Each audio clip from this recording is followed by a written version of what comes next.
Innal hamdalillah nahmaduhu wa nasta'inuhu wa nastaghfiruh wa na'udzu billahi min shururi anfusina wa min sayyiati a'malina. Man yahdihillahu fala mudilla lahu wa man yudlil fala hadiya lahu. Wa asyhadu an la ilaha illallah wahdahu la syarika lahu wa asyhadu anna Muhammadan abduhu wa rasuluh sallallahu alaihi wa ala alihi wa sahbihi wa man tabi'ahum bi ihsan ila yaumiddin. Qala Allah ta'ala ya ayyuhalladzina amanu taqullaha haqqa tuqatih wa la tamutunna illa wa antum muslimun.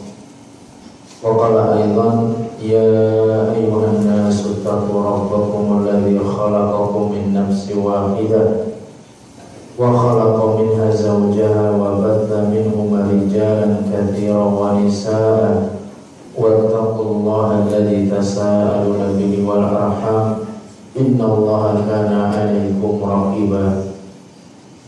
Wa qala aidan ya ayyuhalladzina amanu taqullaha wa qulu qawlan sadida yuslih lakum a'malakum wa yaghfir lakum dhunubakum wa man yuti'illaha wa rasulahu faqad faza fawzan 'azima. Amma ba'du, fa inna asdaqal hadits kitabullah wa khairal hadi hadi Muhammadin sallallahu alaihi wasallam wa syarrul umuri muhdatsatuha wa kullu muhdatsatin bid'ah wa kullu bid'atin dhalalah wa kullu dhalalatin finnar. Tsumma amma ba'du, pada para jamaah, bapak-bapak, ibu-ibu, saudara-saudara, ikhwan dan akhwat yang saya cintai, alhamdulillah segala puji bagi Allah Subhanahu wa ta'ala yang telah memberikan banyak kenikmatan kepada kita semua, sehingga pada kesempatan malam hari yang berbahagia ini kita bisa berkumpul di tempat yang mulia ini pula, di Mushola Nur ala Nur, dalam rangka untuk menghadiri majelis ilmu yang insyaallah ta'ala kita akan sampaikan kepada para jamaah sekalian tentang hadis Sayyidul Istighfar yang diajarkan Rasulullah SAW kepada kita semua untuk membacanya. Sayyidul Istighfar artinya induk dari lafaz istighfar. Sebagaimana kita ketahui, istighfar itu artinya memohon ampunan. Kita diperintahkan untuk senantiasa istighfar. Kalau ada yang bertanya, kenapa kita diperintahkan untuk istighfar? Apa kita punya dosa? Kita jawab bahwasanya semua manusia, semua anak Adam memiliki dosa. Apalagi kalau kita tidak segera istighfar dan bertaubat kepada Allah Subhanahu wa ta'ala, maka dosa tersebut akan semakin banyak. Dosa yang kecil dan dosa yang besar. Maka dari itu kita diperintahkan senantiasa untuk istighfar. Yang mana istighfar diperintahkan oleh Allah Subhanahu wa ta'ala di dalam surah Az-Zumar ayat yang ke-53. Allah Subhanahu wa ta'ala berfirman, "Qul ya ibadiyalladzina asrafu ala anfusihim la taqnatu min rahmatillah Innallaha yaghfiru dzunuba jami'a innahu huwal ghafurur rahim. Allah Subhanahu wa ta'ala berfirman, memerintahkan kepada hamba-hambanya, katakanlah hai Muhammad, wahai hamba-hambaku yang telah melampaui batas terhadap dirinya, janganlah kalian putus asa dari rahmat Allah Subhanahu wa ta'ala. Sesungguhnya Allah akan mengampuni dosa-dosa manusia semuanya. Sesungguhnya Dia Allah Maha Pengampun lagi Maha Penyayang. Ayat ini surah Az-Zumar ayat 53. Sebagian para ulama salaf mereka mengatakan ini adalah ayat yang paling memberikan harapan kepada manusia di dalam Al-Quran. Jadi ayat yang paling memberikan harapan kepada manusia, karena kita butuh harapan. Karena agama ini dibangun di atas kabar gembira dan ancaman. Kabar gembira dengan adanya surga bagi orang yang beriman, akan diancam neraka bagi orang yang kufur kepada Allah, bermaksiat kepada Allah. Ketika kita berbuat dosa, ketika kita berbuat kesalahan, ketika kita berbuat maksiat, maka obatnya adalah istighfar, memohon ampun kepada Allah Subhanahu wa ta'ala. Semuanya, baik itu orang yang saleh, baik itu seorang yang berilmu, atau orang yang awam, atau orang biasa, selama dia orang mukallaf, sudah balik mengerjakan syariat Islam, maka diperintahkan untuk istighfar. Kemudian Allah Subhanahu wa ta'ala menganjurkan untuk istighfar di dalam ayat yang lain dan memerintahkannya dan menjelaskan akan keutamaan dan faedah apabila kita mau istighfar. Di dalam surah Nuh ayat ke-10, 11, 12 Allah Subhanahu wa ta'ala menjelaskan, فَقُلْتُ اسْتَغْفِرُوا رَبَّكُمْ إِنَّهُ كَانَ غَفَّارًا يُرْسِلِ السَّمَاءَ عَلَيْكُمْ مِدْرَارًا وَيُمْدِدْكُمْ بِأَمْوَالٍ وَبَنِينَ وَيَجْعَلْ لَكُمْ جَنَّاتٍ وَيَجْعَلْ لَكُمْ أَنْهَارًا. Yang artinya, faqultu, aku berkata, yaitu Nabi Nuh. Nabi Nuh berkata kepada kaumnya. Kita tahu bahwasanya Nabi Nuh itu adalah Rasul yang pertama. Kalau Nabi yang pertama adalah Nabi Adam. Dia diperintahkan untuk mendakwai keluarganya, anak-anaknya. Tapi kalau Nabi Nuh adalah Rasul yang pertama yang Allah utus di muka bumi untuk mendakwahi seluruh manusia. Beliau berdakwah 950 tahun lamanya, terus berdakwah, mengajar siang dan malam. Ada yang mau menerima, tapi itu sedikit sekali.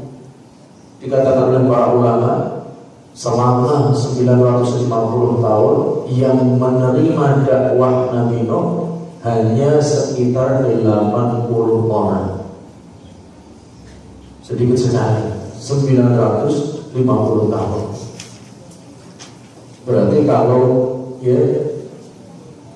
100 tahun, tidak lebih dari 10 orang yang ikut dakwahnya Nabi Nuh. Jadi kita tidak perlu khawatir kalau kita dakwah, orang yang kita dakwahi tidak menerima atau belum menerima. Jadi Nabi ada yang nanti diutus pada hari kiamat bersama kaum yang banyak seperti Nabi Muhammad dan Nabi Musa, kaumnya banyak sekali. Ada Nabi yang diutus oleh Allah Subhanahu wa Ta'ala berdakwah di dunia, kemudian nanti di hari kiamat dibangkitkan oleh Allah, bersamanya hanya beberapa gelintir orang, tidak ada 10. Dan ada Nabi yang punya pengikut hanya 1 atau 2. Dan ada Nabi yang tidak punya pengikut sama sekali. Ini menunjukkan bahwasanya kita diperintahkan untuk berdakwah, bukan mencari banyaknya massa, mencari banyaknya pengikut. Kita diperintahkan untuk dakwah dengan benar, sesuai dengan syariat Allah Subhanahu wa Ta'ala. Faqultu astaghfiru rabbakum. Nabi Nuh mengatakan, aku berkata kepada mereka, mohon ampunlah kalian kepada Rabb kalian, kepada Allah. Innahu kana ghaffara. Sesungguhnya Allah Maha Pengampun. Jangan mohon ampun kepada selain Allah. Mohon ampunlah kalian hanya kepada Allah Subhanahu wa Ta'ala. Yursilis samaa'a 'alaikum midrara. Jadi kalau kalian mau memohon ampun kepada Allah, Allah akan memberikan hujan. Allah akan memerintahkan langit untuk menurunkan hujannya. Yursilis samaa'a 'alaikum midrara. Allah mengirimkan, memerintahkan langit untuk menurunkan hujan dengan deras. Wa yumdidkum bi amwalin wa banin. Sehingga Allah akan memberikan karunia kepada kalian di dalam harta kalian. Jadi kalau ada air, ya kita bisa bercocok tanam, bisa bertani, bisa menanam kemudian tumbuh. Ya padinya ya menguning, kemudian kita panen. Kita tanam kelapa, ya kemudian tumbuhlah ya buah ya dari kelapa tersebut. Atau menanam buah-buahan yang lain, ada jeruk, ada apel. Yang menanam yang paling mudah di kebun kita menanam lombok, cabai, ya beberapa hari lagi akan ya tumbuh. Kenapa demikian? Karena ada air. Kalau tidak ada air dari langit, ya tidak ada kehidupan. Semuanya Allah ciptakan dengan air. Tanpa air, dia tidak bisa hidup. Ini faedah daripada istighfar. Allah akan menurunkan hujan. Maka dari itu kalau ya kita lama dalam keadaan tidak diberikan oleh Allah hujan, kita diperintahkan untuk sholat istisqa. Sholat istisqa keluar ke tanah lapang, ya untuk berkumpul di tanah lapang tersebut, sholat 2 rakaat, kemudian memohon kepada Allah hujan. Ini salah satu sebab. Demikian juga dianjurkan untuk istighfar, memperbanyak istighfar dan menjauhi dan meninggalkan perbuatan zalim. Ya barangkali orang tua menzalimi anaknya, suami menzalimi istrinya, atau majikan menzalimi pegawainya, dan seterusnya. Kemudian dan mengaruniakan kepada kalian anak-anak. Jadi manfaat daripada istighfar. Ada sebuah kisah, ada seseorang yang sudah menikah, berkeluarga, lama sekali tidak memiliki momongan. Ini dikisahkan oleh salah seorang syekh dari Arab Saudi. Dia sudah berobat kemana-mana, sudah berobat ke luar negeri, ke dalam negeri, semua cara sudah ditempuh. Kemudian dianjurkan oleh salah seorang syekh, kamu perbanyaklah istighfar, terutama sebelum waktu subuh. Benar dia lakukan istighfar, suami istri istighfar, kemudian Allah karuniakan anak. Ya, hal tersebut bukanlah perkara yang jauh bagi Allah Subhanahu wa Ta'ala, karena di antara manfaat daripada istighfar, Allah akan menurunkan hujan. Kemudian Allah akan mengaruniakan kepada kita tanaman-tanaman dan buah-buahannya, kemudian menambahkan kepada kita anak keturunan. Wa yaj'al lakum jannatin, dan Allah akan menjadikan untuk kalian kebun yang dipenuhi dengan tanaman yang indah dan berbuah. Ada kebun kurma, ada kebun kelapa sawit, ya ada kebun karet, ya ada kebun salak, dan seterusnya. Itu semua rezeki dari Allah Subhanahu wa Ta'ala. Itu manfaat daripada istighfar. Wa yaj'al lakum anhara, dan Allah akan menjadikan untuk kalian sungai-sungai di dunia yang indah. Ya karena turunnya hujan, ya kemudian airnya tenang, sungai-sungai yang jernih, yang bersih. Ini diantara faedah daripada istighfar dan orang-orang yang senang untuk senantiasa istighfar. Dan di athar, diriwayatkan dari athar Al-Hasan Al-Basri, salah seorang tabi'in, bahwasanya seseorang datang kepada beliau mengadu, mengeluh akan satu musim pacaklik yang mana mencari nafkah susah. Kemudian tanaman-tanaman kekeringan yang biasanya bercocok tanam, pergi ke sawah. Pada musim pacaklik tidak ada air. Kemudian apa kata Al-Hasan Al-Basri? Istighfirillah, istighfarlah kepada Allah. Kemudian ada seseorang datang kepada beliau, orang lain, mengadu tentang kemiskinannya. Wahai Al-Hasan Al-Basri, saya dalam keadaan kekurangan, dalam keadaan papa. Apa yang harus saya lakukan? Al-Hasan Al-Basri menjawab, istighfarlah kamu kepada Allah. Kemudian datang seseorang lagi mengadu kebun yang dia tanami dalam keadaan kering, dalam keadaan tidak berbuah. Apa kata Al-Hasan Al-Basri? Istighfarlah kamu kepada Allah Subhanahu wa Ta'ala. Kemudian datang seseorang lagi yang lain mengadu, belum dikaruniai anak, belum dikaruniai omongan. Apa jawab dari Al-Hasan Al-Basri? Istighfarlah kamu kepada Allah Subhanahu wa Ta'ala. Kemudian beliau membacakan ayat, faqultu astaghfiru rabbakum innahu kana ghaffara yursilis samaa'a 'alaikum midrara wa yumdidkum bi amwalin wa banin wa yaj'al lakum jannatin wa yaj'al lakum anhara. Sebagaimana yang tadi kita baca di dalam surah Nuh ayat 10 hingga 12. Kemudian jamaah yang dimuliakan oleh Allah Subhanahu wa Ta'ala, di dalam As-Sunnah, tadi di dalam Al-Quran sudah kita jelaskan. Kemudian di dalam Sunnah terdapat penjelasan yang banyak tentang keutamaan istighfar.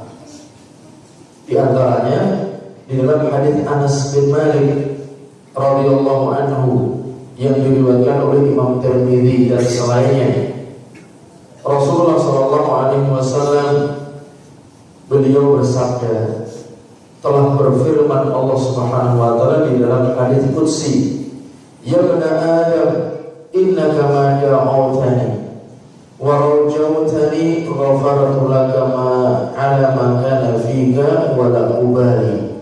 Yang artinya, wahai anak manusia, sesungguhnya kamu apabila berdoa kepadaku dan mengharapkan kepadaku, aku akan ampuni untukmu apa yang telah kamu kerjakan sebelumnya, dan aku tidak peduli berapa banyaknya. Itu kata Allah Subhanahu wa Ta'ala di dalam hadits qudsi. Kemudian, ya bani Adam, law balagat dhunubuka 'anana as-sama' thumma astaghfartani ghafartu laka wa la ubali. Wahai anak seandainya dosa-dosamu itu menjulang sampai ke awan, menjulang sampai ke langit, kemudian kamu mohon ampun kepadaku, aku akan beri ampun untukmu. Aku tidak peduli berapa banyak dosa-dosa yang kamu kerjakan. Ya bani Adam, innaka law ataitani bi qurabil ardi khataya thumma laqitani la tusyriku bihi syai'an la ataituka bi qurabiha maghfiratan. Wahai anak Adam, kalau seandainya kamu datang kepadaku dengan sebesar bumi berupa kesalahan, kemudian kamu menjumpai aku nanti pada hari kiamat dalam keadaan tidak menyekutukan kepadaku, aku akan datangkan dengan sebesar bumi pula berupa ampunan. Hadis diriwayatkan oleh Imam Tirmidzi dan dihasankan oleh Syekh Al-Albani rahimahullah taala. Jadi para jamaah sekalian, itu firman Allah Subhanahu wa taala yang tidak termaktub di dalam Al-Qur'an atau disebut hadits qudsi, menunjukkan bahwasanya kita diperintahkan untuk istighfar. Ya, meskipun dosa kita yang banyak, dosa kita sebesar bumi, tetap diperintahkan untuk istighfar. Allah akan mengampuninya selama kita tidak berbuat syirik. Ini kuncinya selama seseorang tidak melakukan perbuatan syirik. Apa yang dimaksud dengan syirik adalah meminta dan berdoa kepada selain Allah Subhanahu wa taala.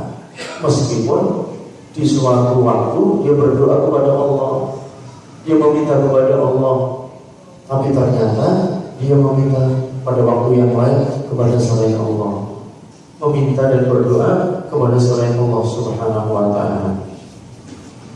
Kemudian di antaranya apa yang diriwayatkan oleh Imam Bukhari dari hadits Abu Hurairah radhiyallahu ta'ala telah bersabda Nabi sallallahu alaihi wasallam, "Wallahi inni la astaghfirullah wa atubu ilaihi fil yawmi aktsara min 70 marrah." Demi Allah, kata Rasulullah sallallahu alaihi wasallam, sesungguhnya aku betul-betul istighfar kepada Allah dan bertobat kepada Allah dalam sehari lebih dari 70 kali. Itu adalah Rasulullah SAW. Beliau istighfar dan bertobat kepada Allah dalam sehari lebih dari 70 kali. Padahal beliau sudah diampuni dosa-dosanya yang telah lalu dan yang akan datang. Tetap beliau istighfar.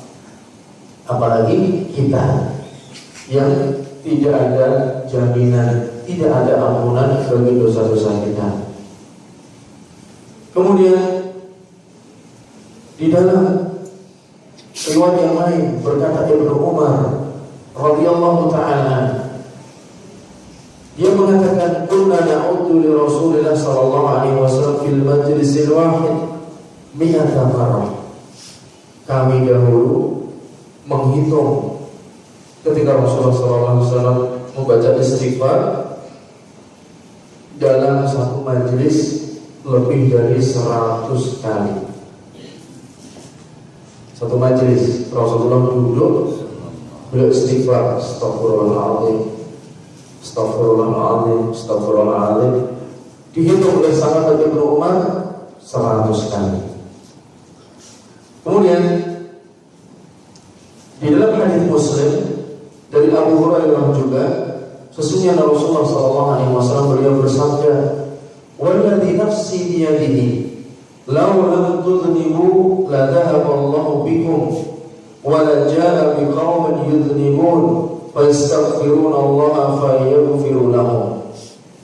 Hadis sahih di dalam riwayat Imam Muslim dari hadits Abu Hurairah, Rasulullah bersabda, "Demi zat yang jiwaku ada di tangannya, kalau kalian tidak berdosa, pasti ya Allah akan hilangkan kalian, dan Allah akan ganti dengan satu kaum yang berdosa dan mau memohon ampun, kemudian Allah mengampuni mereka.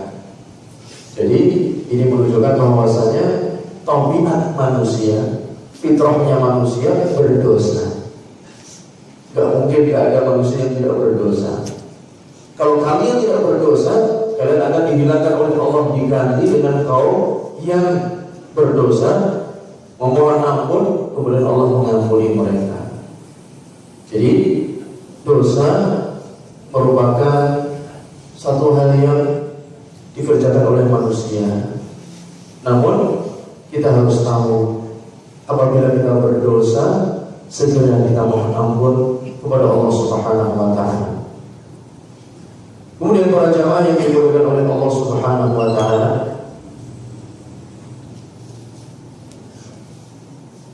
Syekhul Islam Ibnu Taimiyah rahimahullah ta'ala, beliau mengatakan istighfar memiliki satu keadaan yang sangat istimewa. Yukhrijul 'abda minal fi'lil makruh ilal fi'lil mahbub. Ini perkataan Syekhul Islam sangat bagus sekali. Istighfar itu bisa mengeluarkan seseorang dari perbuatan yang tercela menuju perbuatan yang dicintai oleh Allah. Ya, coba bayangkan kalau kita biasanya perbuatan kita kurang baik, dengan istighfar perbuatan kita jadi baik. Ini kata Syekhul Islam. Kemudian wa minal amalin naqis ilal amalin tam. Dari amalan kita yang biasanya kurang menjadi sempurna.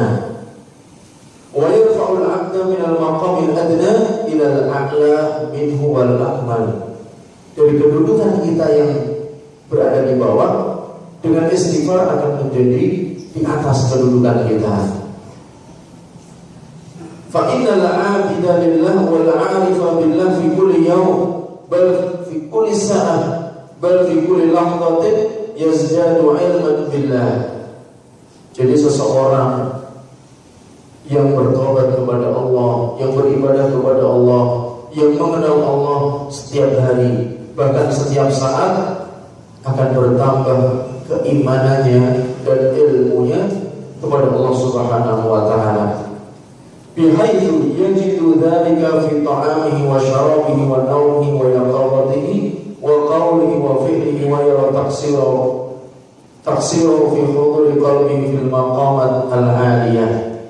Yang mana dia menjumpai hal tersebut ketika dia makan, dia berdoa. Ketika dia minum, dia berdoa. Ketika tidur, berdoa. Ketika bangun, dia berdoa. Ketika berbicara, berbicara yang baik. Ketika mengerjakan sesuatu, mengerjakan yang baik. Dan setelah itu dia mengakui kalau ada kekurangan di dalam dirinya. Maka dari itu, dia akan menjadi hamba yang sempurna, hamba yang dekat kepada Allah Subhanahu wa Ta'ala. Kemudian para jamaah sekalian, kita lanjutkan tentang Sayyidul Istighfar. Jadi ini materi inti dari pertemuan kita kali ini adalah Sayyidul Istighfar. Dari Syaddad bin Aus radhiyallahu anhu an Nabi sallallahu alaihi wasallam. Dari salah seorang sahabat yang bernama Syaddad bin Aus, semoga Allah meridainya, dari Rasulullah sallallahu alaihi wasallam, sesungguhnya beliau bersabda, Sayyidul Istighfar an yaqula al-'abdu.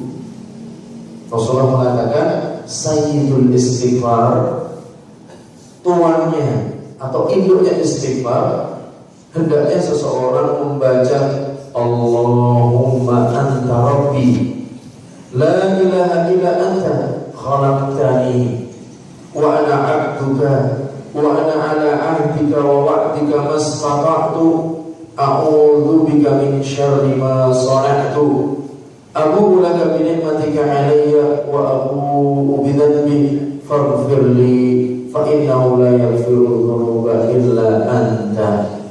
Ini barangkali agak panjang, barangkali sebagian di antara kita sudah menghafal. Yang belum menghafal, hendaknya kita hafalkan Sayyidul Istighfar ini Ya, karena nanti kita akan sebutkan fadilahnya yang begitu besar, keistimewaannya yang begitu besar. Rasul mengatakan sayyidul istighfar, induknya istighfar. Kalau kita istighfar cukup dengan astagfirullahaladzim. Ya, lebih baik ditambah wa atubu ilaihi, astagfirullahaladzim wa atubu ilaihi, astagfirullahaladzim wa atubu ilaihi, sehari 100 kali atau 70 kali. Ya, dan dianjurkan pada waktu pagi istighfar. Demikian juga ini induknya istighfar ini dibaca ketika pagi dan petang. Membaca ya bersama dengan doa serta wirid pagi dan petang. Kenapa kok ada wirid pagi dan petang? Ya, kita sebagai seorang yang mengikuti Rasulullah SAW, hendaknya kita membentengi diri kita, membentengi jiwa kita pada waktu pagi dengan zikir pagi, pada waktu sore dengan zikir sore.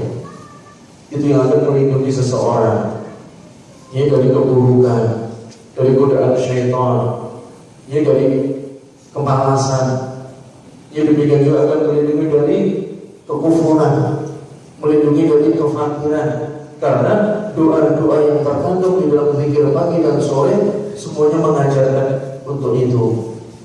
Dia mengajarkan agar Allah, ya agar apabila kita berdoa, kita mohon kepada Allah agar Allah melindungi kita, menjauhkan kita dari azab kubur, menjauhkan kita dari azab neraka. Ya, agar kita dilindungi dari kekufuran, dari kemiskinan, ya dari rasa malas. Ya, itu keistimewaan kalau kita menjaga diri kita dengan doa zikir pagi dan zikir sore, dan akan dilindungi oleh Allah Subhanahu wa taala dari segala godaan syaitan. Kita ulangi doanya, Allahumma anta rabbi. Artinya, ya Allah, sesungguhnya Engkau adalah Rabbku, sesungguhnya Engkau adalah Tuhanku. La ilaha illa anta, tidak ada sesembahan yang benar, tidak ada yang berhak untuk diibadahi kecuali Engkau, ya Allah. Di situ menunjukkan bahwasanya kita harus mantapkan tauhid kepada Allah. La ilaha berarti kita menolak segala macam sesembahan. Kemudian kita tetapkan illa anta, kecuali hanya kepada Allah. Tidak ada sesembahan, semuanya ditolak, semuanya disingkirkan. Kemudian ditetapkan illa anta, kecuali Engkau, ya Allah. Engkau adalah sesembahanku, Engkau adalah zat yang aku ibadahi. Tidak ada yang berhak untuk disembah kecuali Engkau, ya Allah. Khalaqtani, Engkau telah menciptakan aku. Wa ana abduka, sedangkan aku ini adalah hamba-Mu. Jadi di dalam lafaz ini kita telah meyakini bahwasanya Allah itu yang menciptakan kita, yang menciptakan saya, menciptakan Anda semua. Di dalam lafaz ini ketika kita baca khalaqtani, ya Allah, Engkau telah menciptakan aku. Wa ana abduka, aku ini hamba. Kalau kita mengatakan wa ana abduka, aku ini hamba-Mu, ya Allah, berarti kita harus patuh kepada Allah. Kita harus istislam, berserah diri kepada Allah. Kita harus tunduk kepada perintah Allah Subhanahu wa taala. Ini konsekuensi dari perkataan kita wa ana abduka, aku ini adalah hamba. Wa ana ala ahdika wa wa'dika mastata'tu, sedangkan aku berada di atas janjiku kepadamu dan perintah yang Kau perintahkan kepadaku sesuai dengan kemampuanku. Kalau kita mengerjakan perintah Allah sesuai dengan kemampuan, ini syariat Islam. Tapi kalau meninggalkan larangan, tidak ada sesuai dengan kemampuan. Karena semua orang pasti bisa meninggalkan larangan. Sebagaimana Rasulullah SAW beliau bersabda, "Fa idza amartukum bi syai'in fa'tu minhu mastata'tum wa idza nahaitukum fantahu. Jadi apabila aku melarang kalian, tinggalkanlah. Apabila aku memerintahkan kepada kalian, datangkanlah sesuai dengan kemampuanmu. Kalau kita mau sholat, tidak mau berdiri, kita sholatnya duduk. Kalau duduk tidak mampu, kita berbaring sesuai dengan kemampuan. Ya kalau kita mau wudu, ya kita nggak bisa wudu karena nggak ada air. Ya, ini azan Solo sudah azan. Biasanya Jakarta seperempat jam lagi. Ya kalau kita mau wudu nggak ada air, ya kita tayamum. Atau ada air tapi kalau kita sakit, ya kita wudu tambah sakit, kita diperintahkan untuk tayamum.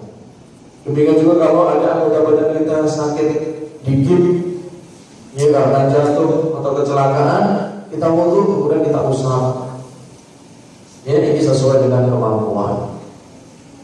Kalau ya kita tidak bisa puasa karena sakit, kita diperintahkan untuk berbuka. Kita tidak bisa berpuasa karena kita safar dalam perjalanan, kita diperintahkan untuk berbuka, mengganti nanti pada hari yang lain. Ya demikian juga orang tua, ya jompo, laki-laki atau wanita tidak bisa berpuasa, ya tidak berpuasa, dia membayar fidyah. Ini ya syariat kalau ada perintah sesuai dengan kemampuan. Kalau kita punya harta, kita diperintahkan haji, kita berangkat haji. Diperintahkan umrah, berangkat umrah. Tapi kalau tidak mampu, tidak punya, tidak ada paksaan. Ya, fattaqullah mastata'tum. Tapi kalau meninggalkan larangan, semua orang bisa. Diperintahkan untuk meninggalkan zina, harus dijauhi. Ya, diperintahkan untuk meninggalkan minum khamr, harus ditinggalkan. Pasti semua orang bisa. Ya, dilarang untuk ghibah, kita harus tinggalkan. Ya, dilarang untuk bermaksiat, semua maksiat ditinggalkan. Semua orang pasti bisa. Ya, berbeda dengan ya perintah. Kemudian a'udzubika min syarri ma sana'tu. Aku berlindung kepada Engkau ya Allah dari kejelekan apa yang aku perbuat. Ya, di dalam lafaz ini kita mengakui kalau di antara perbuatan kita ada yang bagus dan ada yang jelek. Tidak mungkin ya kita meyakini semua yang kita kerjakan bagus. Ini karena manusia tempatnya salah dan dosa. Pasti suatu ketika ya ada yang buruk, ada yang salah, ada yang keliru. Ya kita mengakui kepada Allah Ta'ala. Aku ulaka bi ni'matika 'alayya. Artinya aku mengakui dengan kenikmatan yang Kau berikan kepadaku. Harus mengakui. Allah memberikan kenikmatan, kita diberikan kenikmatan sehat. Banyak saudara kita yang sakit, alhamdulillah kita diberikan sehat.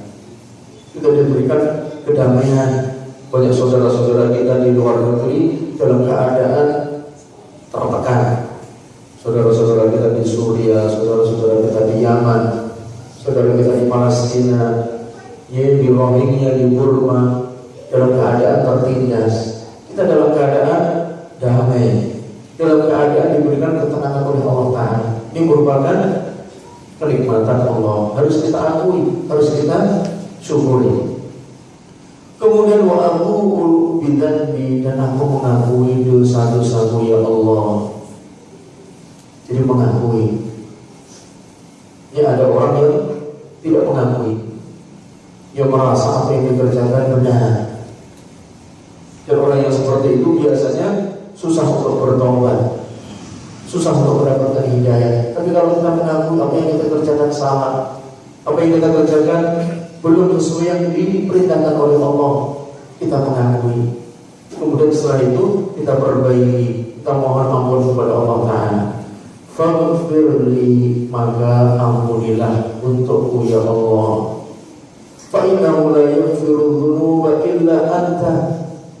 Sesungguhnya tidak ada yang bisa, tidak ada yang mampu mengampuni semua dosa-dosaku kecuali Engkau ya Allah. Ini doa Sayyidul Istighfar. Sayyid induknya dari istighfar-istighfar yang ada.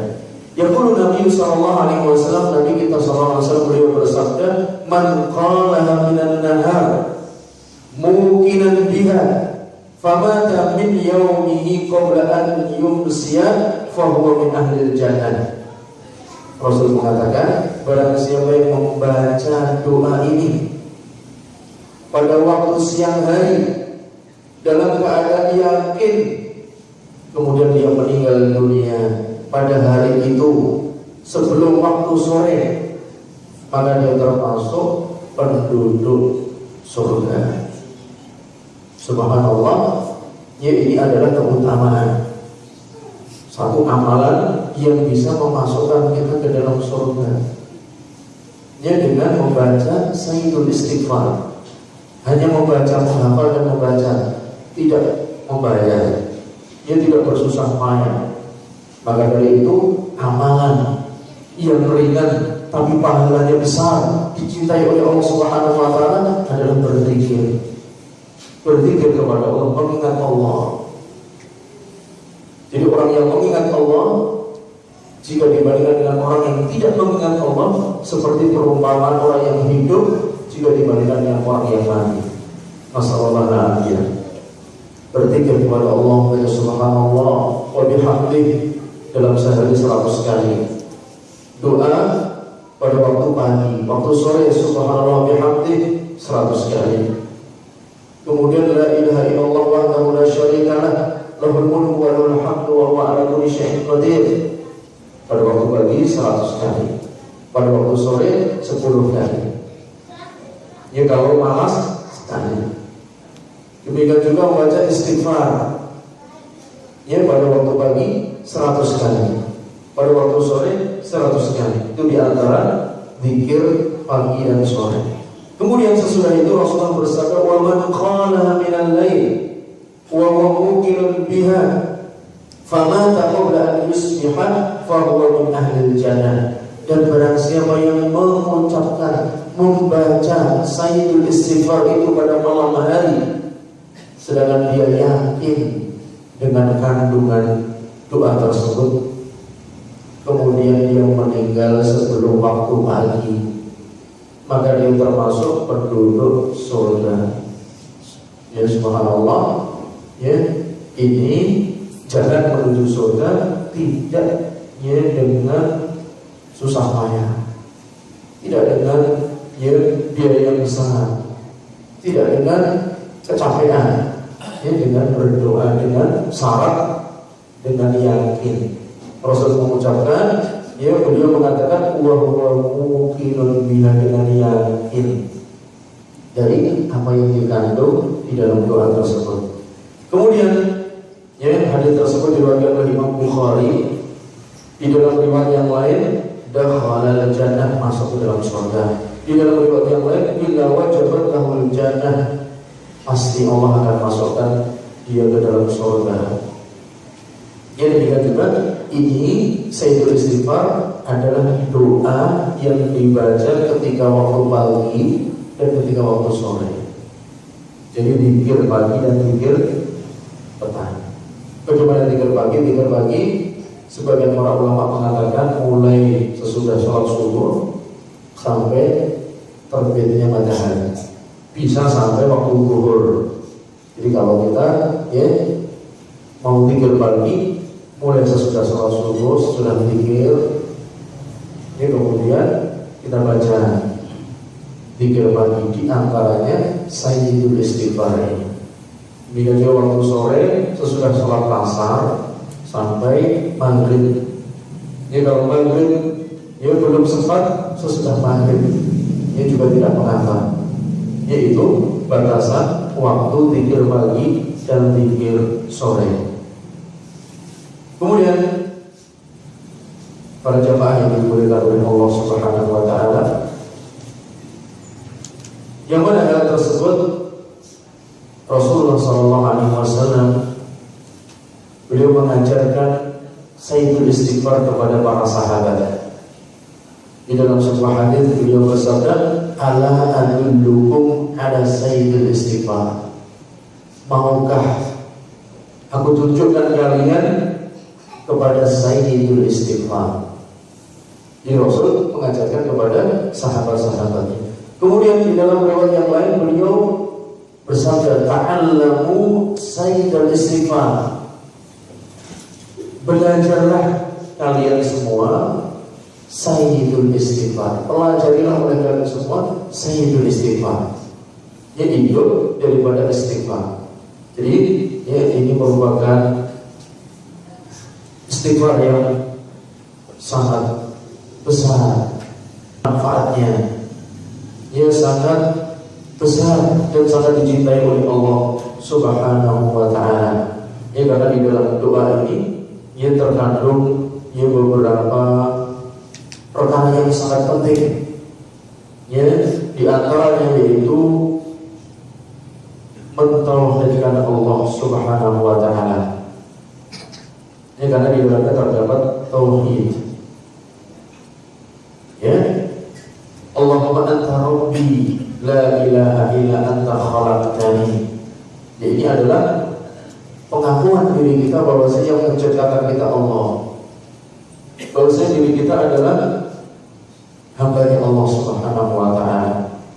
Ya, dengan kita meyakini kemudian kita mengakui, maka tidak cukup hanya mengakui, tidak cukup hanya yang meyakini kalau kita hamba Allah, tapi harus beribadah kepada Allah.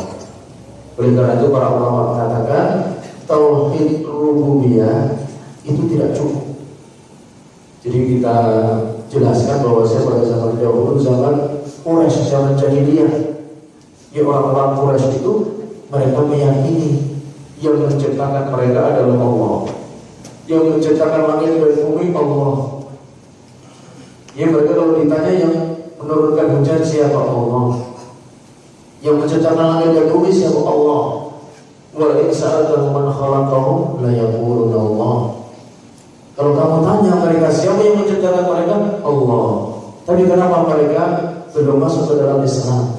Karena tidak mau beribadah kepada Allah, karena menyekutukan Allah. Jadi mereka berdoa juga kepada Allah, tapi suatu ketika berdoa kepada selain Allah, punya tandingan. Ini yang dinamakan perbuatan syirik, menyekutukan Allah Subhanahu wa ta'ala. Antaj'ala lillahi niddan wa huwa khalaqak. Yang artinya syirik itu dosa besar yang paling besar apabila kamu menjadikan bagi Allah tandingan, sedangkan Allah itu yang menciptakan kamu. Jadi dosa-dosa kita akan diampuni oleh Allah selama kita tidak berbuat syirik. Inna Allah la yaghfiru an yushraka bihi wa yaghfiru ma duna dzalika liman yasha. Yang di dalam surah An-Nisa Allah mengatakan sesungguhnya Allah akan mengampuni semua dosa-dosa kalian dan tidak akan mengampuni dosa syirik. Yang dosa syirik. Kemudian para jamaah yang dimuliakan oleh Allah Subhanahu wa ta'ala,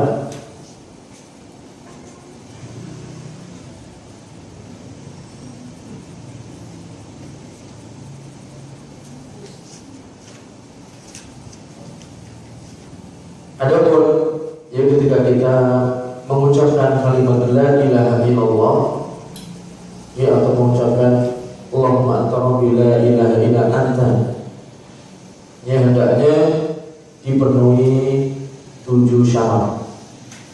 Ya, 7 syarat. Syarat yang pertama adalah berilmu, mengucapkan la ilaha illallah, itu mentauhidkan Allah, tidak ada sesembahan yang benar kecuali Allah. Syarat yang pertama berilmu. Berilmu bahwasanya tidak ada sesembahan yang benar melainkan Allah. Kemudian yang kedua, ilmun yakinun, yakin. Ya, Rasul mengatakan wa huwa muqinun biha. Dia yakin, seyakin-yakinnya. Dia yakin bahwasanya tidak ada sesembahan yang benar kecuali Allah, tidak boleh ragu-ragu. Ya, kalau ragu-ragu, ucapan kita la ilaha illallah tidak akan diterima oleh Allah Subhanahu wa taala. Kemudian ilmu yaqinun wa ikhlasun, yang ketiga ikhlas. Ini jangan mengucapkan la ilaha illallah karena terpaksa. Mengucapkan la ilaha illallah supaya dipuji oleh orang lain. Mengucapkan la ilaha illallah ya tidak karena ikhlas. Wasidquka, dan sidak jujur. Yang lawan daripada jujur adalah dusta. Yang tahu hanya kita. Jadi ketika kita jujur atau tidak, ketika mengucapkan la ilaha illallah, yang tahu hanya kita dan Allah Subhanahu wa taala. Mahabbatin, yang kelima adalah mahabbah, mencintai. Jadi ketika kita mengucapkan la ilaha illallah, harus mencintai kalimat tersebut. Ya, 5 sekali lagi. Yang keenam, wal qiyadin, yaitu tunduk patuh. Kalau mengucapkan la ilaha illallah, kita harus patuh kepada konsekuensinya. Ya, konsekuensinya tidak boleh menyembah kepada selain Allah, tidak boleh berdoa kepada selain Allah. Meskipun kita meminta, ya Allah, ya berikanlah aku rezeki. Kemudian suatu ketika dia minta kepada orang yang dikubur, wahai orang yang dikubur, orang yang saleh, ya berikanlah aku petunjuk, berikanlah aku seperti ini. Ya, konsekuensi dari la ilaha illallah tidak diperbolehkan. Kemudian yang ketujuh adalah qabul, menerima. Jadi ketika kita mengucapkan la ilaha illallah, menerima dengan ikhlas, menerima dengan lapang dada apa yang dikandung di dalam makna la ilaha illallah. Ya, barangkali ya ini adalah materi yang bisa kita sampaikan. Yang kita dengarkan azan dulu, insyaallah kita akan lanjutkan ya sesudah azan. Alhamdulillahirabbil alamin, wassalatu wassalamu ala asyrofil anbiya'i wal mursalin wa ala alihi wa sahbihi wa man tabi'ahum bi ihsan ila yaumil. Para jamaah yang dimuliakan oleh Allah Subhanahu wa taala, ya demikianlah yang telah kita bahas dari Sayyidul Istighfar, yang mana hendaknya kita memahami dan menghafalkan Sayyidul Istighfar tersebut sehingga kita bisa membacanya pada zikir pagi kita dan zikir sore kita, dan hendaknya ia ditambah dengan istighfar ya kepada Allah Subhanahu wa taala ya dengan jumlah yang telah diajarkan oleh Rasulullah sallallahu alaihi wasallam. Ya, beliau minimal dalam sehari 70 kali atau ya 100 kali. Dan kalau kita praktekkan, ternyata istighfar ya 100 kali itu ya waktunya sebentar sekali. Ya, tidak sampai 5 menit. Ya, kalau kita menghitungnya dengan jari. Ya, kita hitung dengan jari, ya ini 5, ini 30. Kemudian kita tambah 1, ya ini nanti kalau kita hitung 2 kali, ya berarti 30, ini 33. Kemudian kita hitung lagi sekali, 2 kali tambah 1, 33. Hitung lagi sekali, 2 kali tambah 1, 33. Kali 3, 99 tambah 1. Ini ya disunahkan untuk berzikir dengan jari kanan. Kenapa? Ya, tidak berzikir dengan alat yang lain, dengan tasbih ya atau dengan kerikil, dengan batu. Ya, karena ini nanti pada hari kiamat akan berbicara. Ya, li'annahunna mustantafat yaumal qiyamah. Ini nanti pada hari kiamat akan berbicara.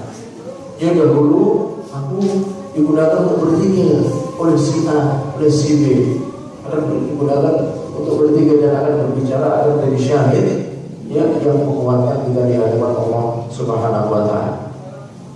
Sebagai yang akhir dari kajian kita pada malam hari ini, kita akan ringkas ya, apa yang dikandung dari Sayyidul Istighfar. Yang pertama, di dalam Sayyidul Istighfar ini terdapat iqrar, penetapan tauhid kepada Allah Subhanahu wa taala, yaitu tauhid uluhiyah atau terkenal dengan tauhid ibadah. Ya, iqrar atau mentauhidkan Allah dengan tauhid uluhiyah atau tauhid ibadah. Kemudian yang kedua, wa fil i'tiraf bi annahu al-khaliq, bahwasanya di dalam lafaz tersebut kita mengakui bahwasanya Allah itu khaliq, Allah itu sang pencipta. Kalau khaliq yang menciptakan Allah, kalau khaliq berarti Allah yang menciptakan. Dia tidak sekedar menciptakan, memberi rezeki, memberi makan, memberi minum, tidak sekedar memberi makan, memberi minum, mengatur.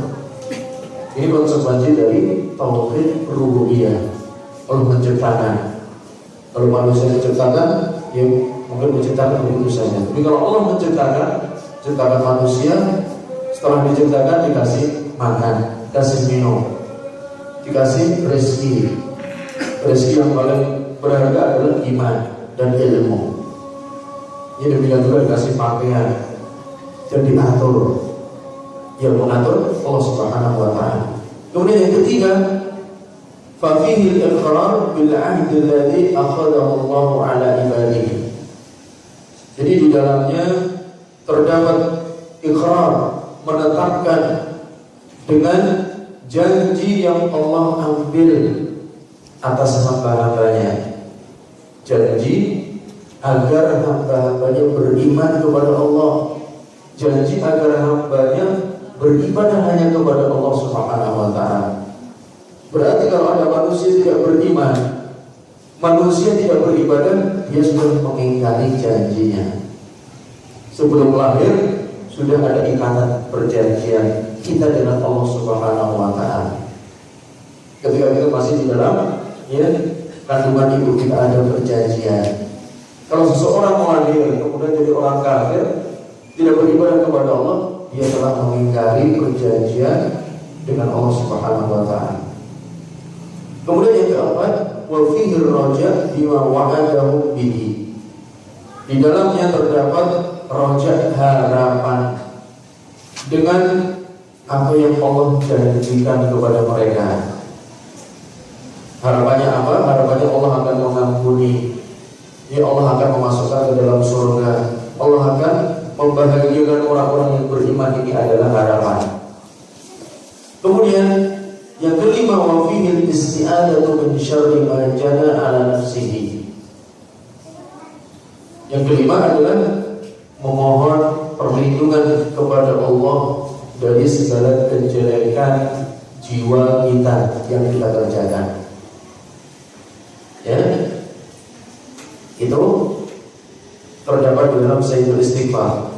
Kemudian wa fihi idafatu ni'am ila mujidiha wa musdiha wa huwa Allahu wahdahu, yaitu menisbatkan, menyandarkan semua kenikmatan kepada yang menciptakannya, yang memberikannya, yaitu Allah Subhanahu wa taala.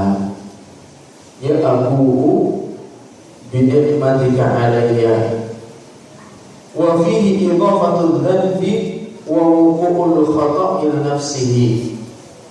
Dan di dalam Sayyidul Istighfar tersebut terdapat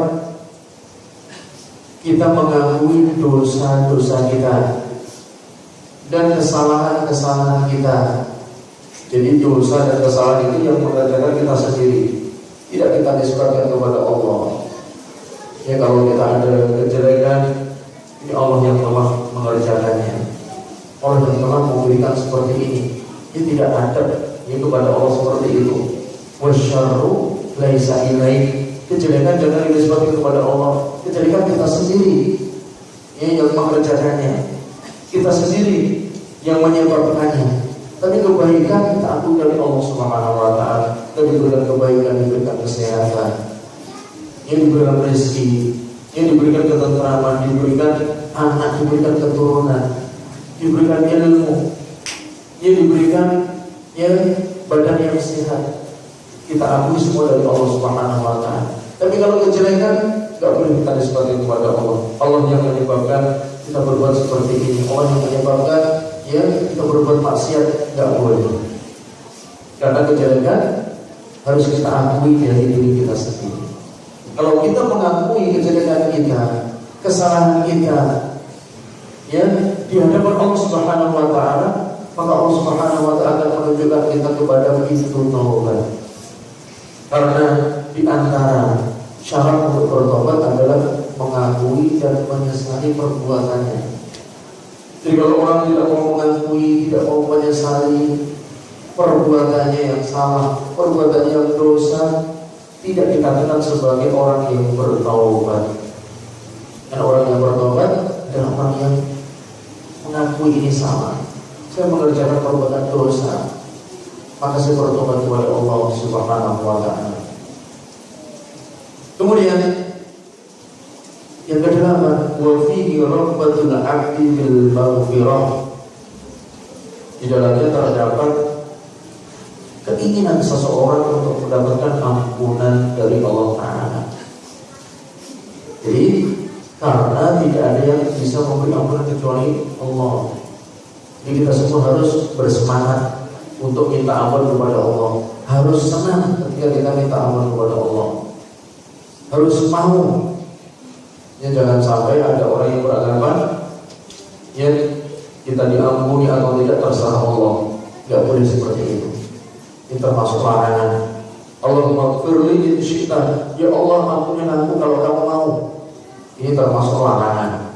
Rasulullah SAW melarang seseorang mengatakan, Allahumma ighfirli in syi'ta. Ya Allah, kalau kamu berkehendak ampuni aku. Itu dilarang. Kita mohon ampun kepada Allah, yang menyerahkan diri kita kepada Allah, mengakui kesalahan kita kepada Allah, yang kemudian berserah diri kepada Allah Subhanahu wa Ta'ala.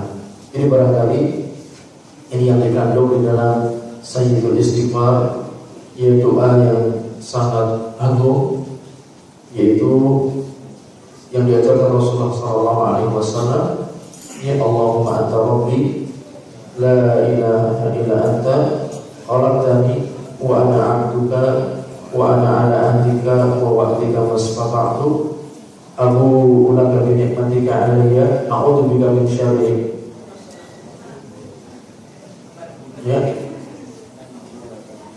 a'udzu bika min syarri ma sana'tu abu'u laka bi ni'matika 'alayya wa abu'u bi dhanbi faghfir fa innahu la yaghfiru dhunuba illa anta.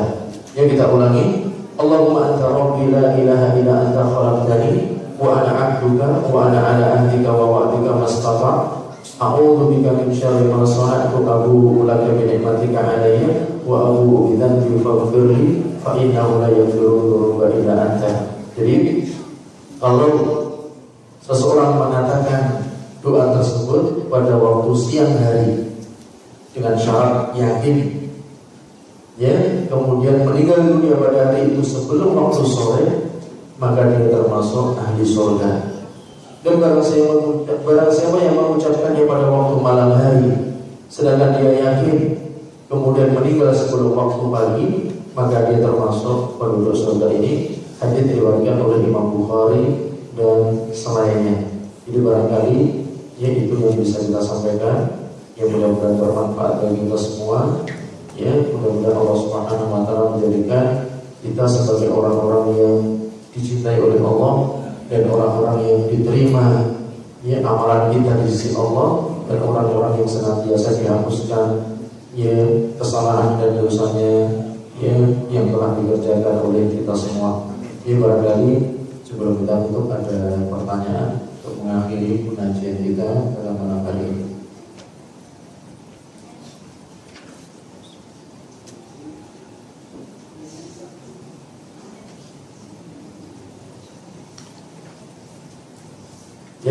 Kalau tidak ada, kita hadir sampai di sini. Wassalamualaikum warahmatullahi Muhammad wa ala alihi wa sahbihi ajma'in wa akhiru da'wana alhamdulillahi rabbil alamin.